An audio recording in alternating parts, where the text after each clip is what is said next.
Bonne recette. Je sais pas ce qu'en pense David Savary de sportetourisme.fr qui nous rejoint maintenant. Bonsoir à toi, David. Comment vas-tu? Bonsoir, ça va très bien. Bonsoir Christophe, bonsoir tout le monde. Ça Bah va oui, les Bonsoir. petits super. acras, t'as vu le petit filet et tout. C'est difficile de trouver à chaque fois une recette. Comme toi, c'est difficile de nous faire voyager à chaque fois en Nouvelle-Zélande, en Uruguay. Il n'y aurait pas un point commun entre les deux, quelque part, à part le rugby? Alors, il y en a même plusieurs. Il y en a même plusieurs. Ah, Ouais, d'abord, ce sont deux pays situés dans l'hémisphère sud. Ça, je vous apprends rien. Ensuite, ils ont des populations relativement modestes par rapport à leur taille géographique.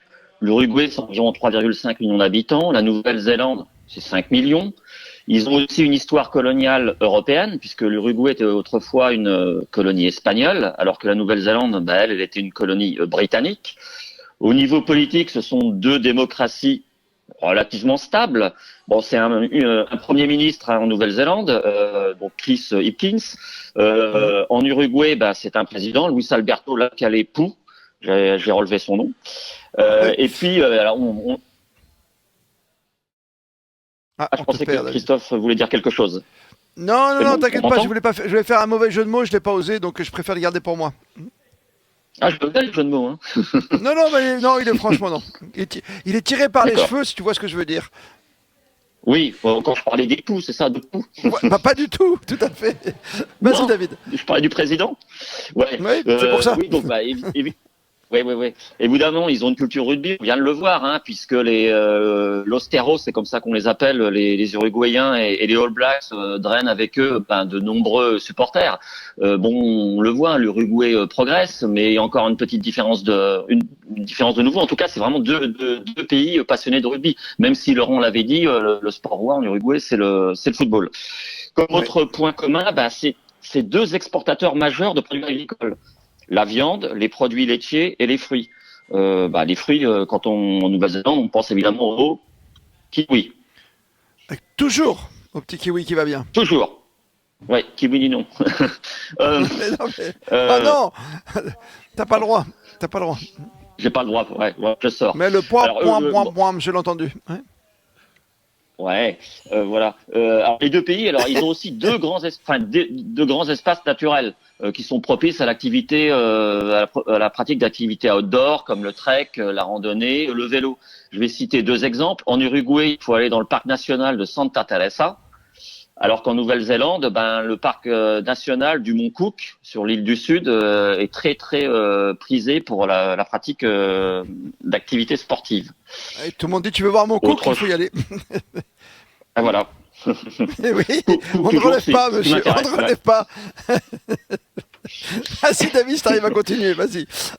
Ouais, on va essayer. Alors, les deux pays, ils ont aussi une longue tradition viticole, puisqu'il y a beaucoup de cépages qui sont cultivés en Uruguay et en Nouvelle-Zélande. D'ailleurs, je me souviens que lors de la chronique de Laurent, Ouais, il a dit que les plus grands buveurs de vin d'Amérique du Sud, c'était les Uruguayens. Et ben, en Uruguay, il y a des cépages qu'on connaît très bien, comme le Merlot, le Cabernet Sauvignon, le Sauvignon Blanc, le Chardonnay. Et puis il y a un cépage emblématique de l'Uruguay qu'on connaît pas, mais qui s'appelle le Tana, ou Tanat, je sais pas comment on dit. Et lui, il est connu pour produire des vins rouges corsés et tanniques. Quant, d'accord. quant à la Nouvelle-Zélande, bah, la principale région viticole, elle est à Marlborough. Marlborough, c'est au nord-est de l'île du Sud. Et là, elle est super réputée pour son Sauvignon blanc. Après, D'accord, ils c'est ont pour aussi les en cow-boys, c'est pour Nouvelle-Zélande les cow-boys, bien sûr. Marlborough, c'est pour les cow-boys, évidemment. Ouais. Oui, bah, On est à évidemment, fond, hein, ouais. on est Vous raccord. êtes en forme également, très, très en Oui, forme. Ouais. Ouais. Et puis, alors, bon, si je dois aller vite, c'est aussi deux pays oui. qui sont aussi de gros producteurs et consommateurs de fromage. Par exemple, les deux pays se vantent de produire du parmesan. En Ah, Uruguay, ça s'appelle le queso colonia. Le queso colonia. Je sais ouais. pas si on peut faire un petit jeu de mots avec. Christophe? Non, Le non, queso j'ose pas. colonia? Non, d'accord. Non. Et, et, et en Nouvelle-Zélande, il s'appelle tout simplement le parmesan. Le parmesan, mais il a apparemment un profil, je vais pas goûter, mais il a apparemment un profil gustatif assez différent de l'original italien.